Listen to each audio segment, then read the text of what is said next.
Greetings, people.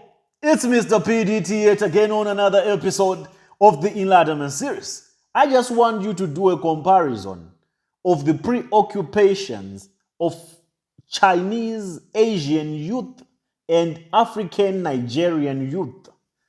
I want you to see the difference between these two age groups, these two age cohorts.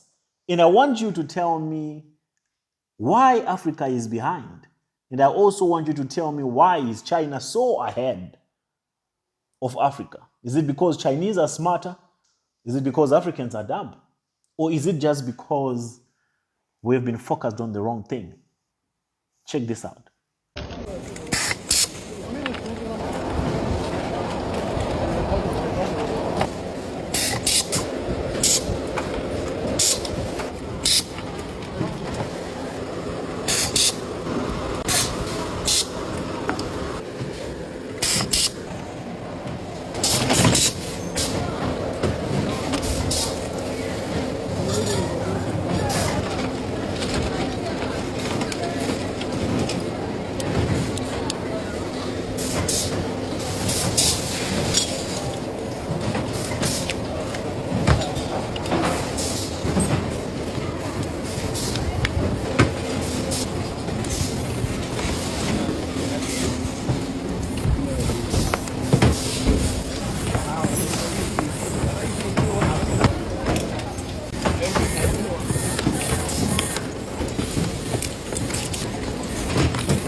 These are clippers that are being mass produced and manufactured in China by youth, ordinary youth. And these clippers are giving job opportunities to our African youth who are dependent on cutting hair, who are barbermen, which is a good thing, isn't it? Chinese are making so much money from this. Their economies are progressing because of an investment in industries. But in Africa, we have turned industries of this nature. If there can be an industry, or if there was an industry that was capable of producing equipment at this magnitude, do you know what could have happened to that industry, to that warehouse? It would have been turned into a church. It could have been turned into a shrine, into a mega shrine. Africa has the biggest churches under the sun, has the biggest church buildings, church structures under the sun. And in these church buildings, they are inviting masses to come and pray for jobs. In China, they are teaching their youth. They are investing in technology. They are investing in industrialization. They are equipping their youth with knowledge of how to produce and manufacture and assemble clippers that will be sold in bulk to our African youth. So the question is, what are African youth busy with? What are our African youth busy with? What are they preoccupied with? Check this.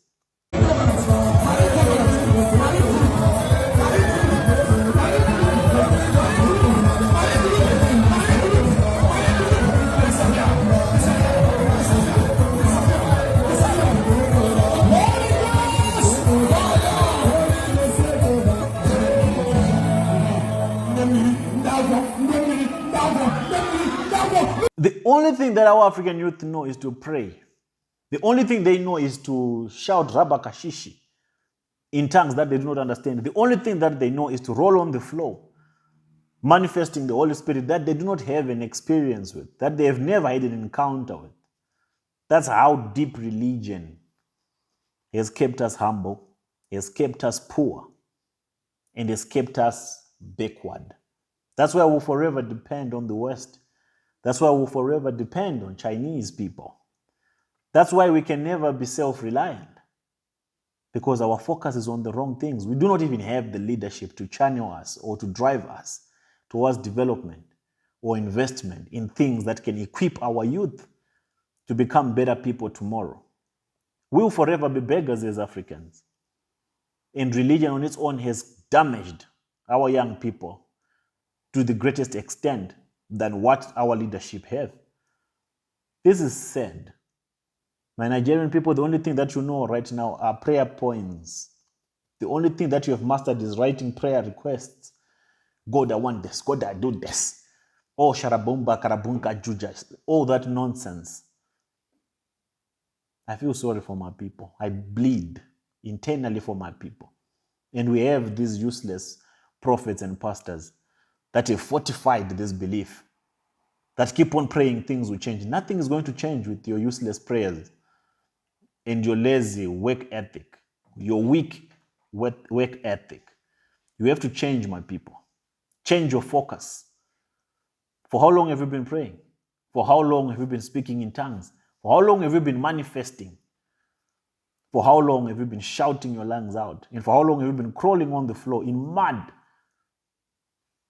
And what has changed really? For how long have you been receiving? I receive, Papa, I receive. By fire, by force, back to sender, all that nonsense. And these leaders have not been telling you the truth, that we are just wasting your time. And the reason why they are making you comfortable doing all these useless prayer requests is because they want to take money from you. The biggest threat to African civilization is religion. So tell me what you think, my people, in the comment section. Until then, I'll check you out on the next episode of the Enlightenment series. I'm out.